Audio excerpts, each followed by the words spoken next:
Have this horrible thing hanging over us, this Icesave deal, on top of everything else. It's sort of looking into the precipice and just waiting to be pushed over the edge. Where is the responsibility of the British people, of the British government and of the Netherlands government? Why on earth should 300,000 people, the whole population of one country, pay for these mistakes?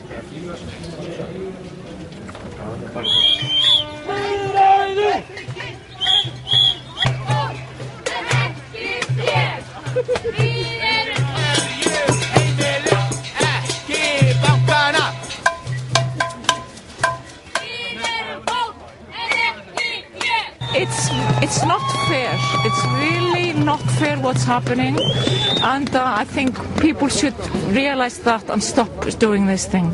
And we will have to figure out a way, maybe through the court system, but this is not fair to the Icelandic people. This is not, in any way direct against Dutch or English taxpayers, but the unfairness is the weight of the burden that falls on the average Icelandic home. $16,000, and I mean this is completely outrageous.